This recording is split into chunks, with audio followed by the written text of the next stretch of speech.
Hi fashion lovers, today we'll be making this shirt with open back. Yeah, halter neck shirt with open back. So this is a beautiful trending top blouse, right? So basically this is the calculation I'm working with. Now if you watch my calculation, bust and waist, I added 4 inches because it's a free dress, all right, and it's a shirt. Okay, it's not a fitted dress. It has ease on it, so that 4 inches is what I'm using as ease. When you're taking measurement, you take accurate measurement. So once you add, you divide, all right. Now that is the calculation I'm working with. My bust after dividing is 11, waist 9, hip 11 and half length 17, blouse length 25. All right, so guys, if you have not subscribed, please do subscribe, okay? And if you like this top, please do keep watching the video. So this is my pattern paper I'll be working with, all right? Now, one thing you should know, this is a shirt. Forget the turtleneck, the halter neck, the show back. You have to treat it as a shirt, okay? First thing first, I got my accurate length, okay? Which is 25, all right? Now, this pattern paper is 24 and half and it's folded into two. So after cutting my length, the length thing I need to do is get my button allowance. Now there is no shirt without button allowance. Have that in mind. So that is the first most thing. Treat it like a shirt. So shirt, the difference is button allowance. So there is a button at the front of this dress. This particular pattern we are cutting the front first. So I'm marking out this button allowance. That is the first thing. And I'm using 2 inches for my button allowance. You can use 2.5. It's a matter of choice, okay? Whichever one you think is okay with you, go ahead, all right? Either 2 or 2.5 is very much okay, okay? So that is it. Now, I'll use my rule and connect my button allowance properly, okay? Then label it zip button allowance. Now, having marked that is my button allowance. Having marked that, the next thing is to start marking every other necessary measurement, starting with the shoulder, the armhole depth, the waist, and the hip. Okay, so let's mark them out and we'll be using the calculation we have. Now, my shoulder is shoulder 8. Okay, my shoulder is shoulder 8, so we'll mark shoulder 8. All right, then we'll take the tape and we'll start with the armhole depth, okay? Because it's a halter neck, I'll be working with 7.5, okay? And the half length I went for 17, and the rest is my blouse length, my hip, whichever one you call it, it is okay, okay? So you use the rule and connect it properly. Once you connect it properly, now I'm at the half length, rolling it out properly, making sure the line is straight. Once you've done that, the next thing, you equally mark the same thing, your shoulder, which is 8. Connect the line straight. In this case, we are trying to mark our armhole depth, okay? We are trying to connect it so we'll be able to curve our armhole. So these are the labels, my bust, waist, and hip. All right, having gotten these 3 lines, you're good to go. The next thing is to start marking the calculation we did. All right, now if you recall, I had my bust 11, okay? So that is my bust measurement. I'll mark my waist measurement and my hip measurement. Okay, then take rule and connect. Now there is no dart on this dress, but if you wish to add that, it is possible, okay? But there is no need for that. It's a free top.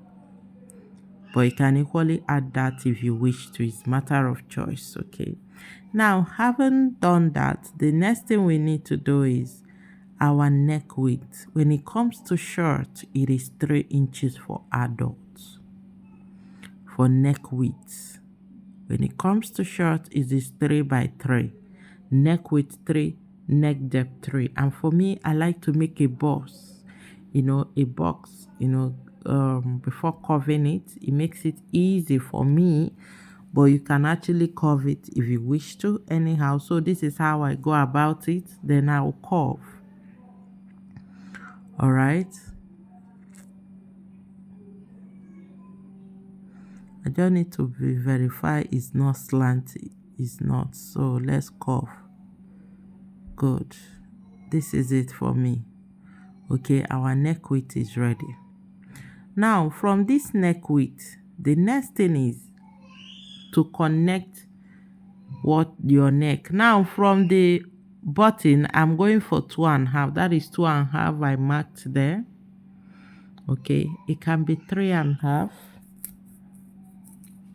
It can be 3.5. Now this halter neck connected to the neck of the dress, not the shoulder. Watch this. Halter neck connects to the neck, not the shoulder. So first thing is for you to get your neck. If you get your neck depth and neck width, curve it the way you want it, then you start connecting. All right.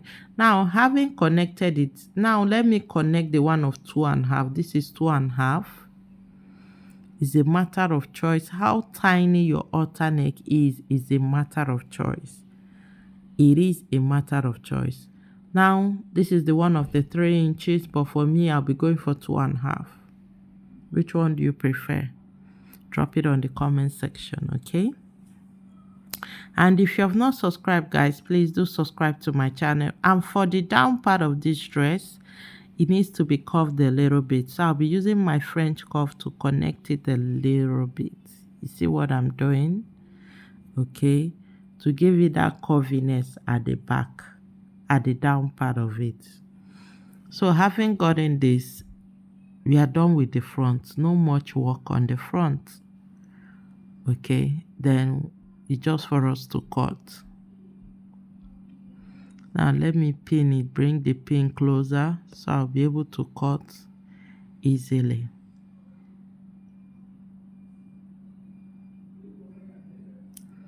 That is it. So you cut.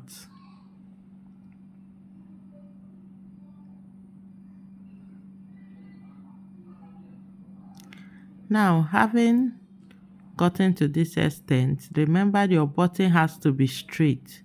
But for me, I like to finish sewing my button before cutting the neck. But in this case, we are working with pattern paper, so I can actually cut it.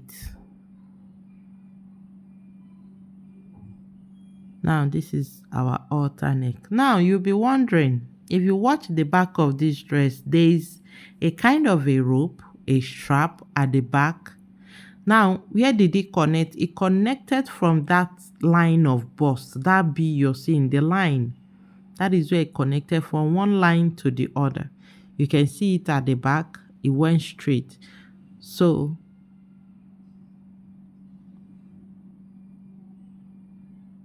once you're done with that, the next thing is for us to cut the back. And the back started, see where I'm touching? That is where it started from. The back started from the arm half length and down. And another thing I noticed on the back has a kind of a band on it. All right. So it's matter of choice. Now, having done cutting, what I need to do is place, trace it, and cut. Okay. I don't need to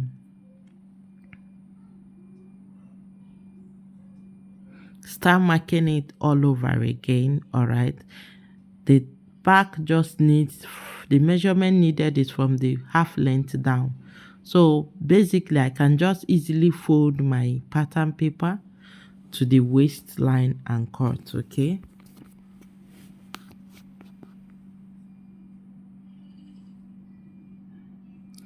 Now I just need to fold it to the line properly before cutting. That is it.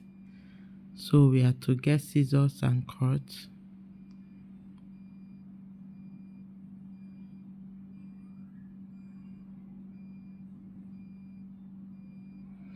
And you cut. That is it. Okay.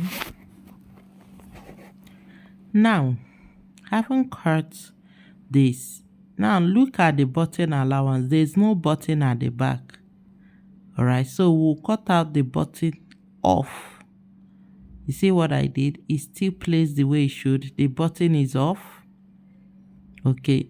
Now, when you look at the back, you see there is space in between the on the back, and there's a kind of a belt on it. So for that space, I'm going for 1.5 inches. Okay. You can go for 1, you can go for 1.5, you can go for 2 inches. It is matter of choice, the what you want, but we are trying to create that space in between the belt that was tied, the bow tie belt that was tied. You can see the space which the band covered. So once you've done that, you cut it off. It is off. Okay, good. So we are good to go with this. All right, what next is just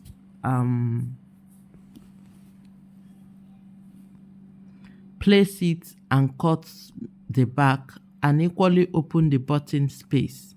Now for the finishing of this dress, bias can go on the neck. You definitely need to cut a shirt.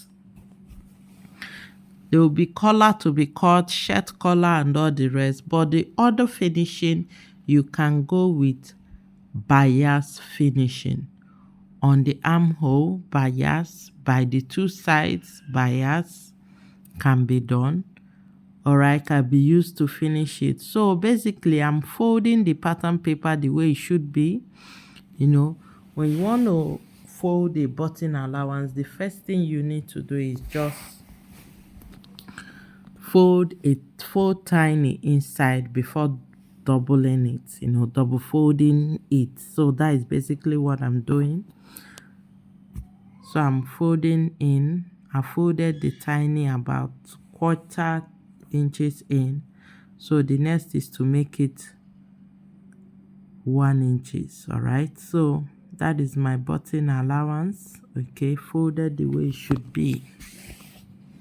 So guys, if you're still watching, please do give this video a thumbs up, and if you have any question, drop it on the comment section. All right, so for this other part of it too, I'll fold tiny in and get my button allowance. Very easy. All right,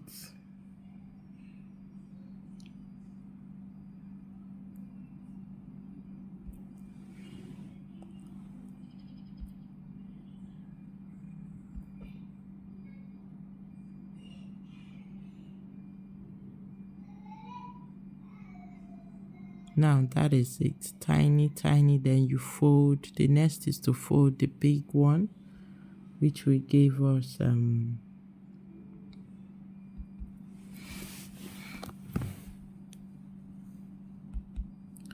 1 inch in total. Now remember, I use 2 inches. If you're using 2.5, that means you need to fold more. Okay,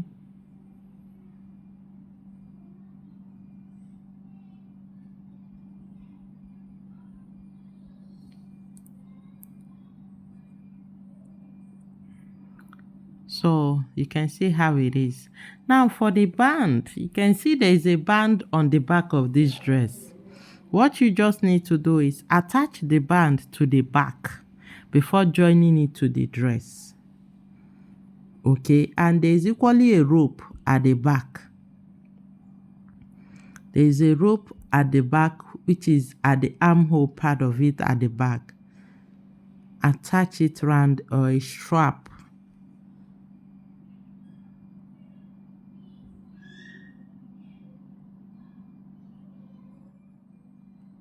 So that is how it looks. If you have any question, guys, do drop it on the comment section. So with the band on the waist, you can cut it. When cutting, it shouldn't be the same size. You can cut it excess, so you'll be able to give it that bow tie effect. And for the rope at the back, it can be tied equally or this way. So yeah, you can tie the rope this way or you just join it. So that is the band down. Like I said, for the finishing of this dress, you can use bias to finish it. Remember, the down part of the back is band. The armhole part, you can use bias to finish it. And there will be a shirt collar on the neck. So very simple dress, easy, nice girly dress to make.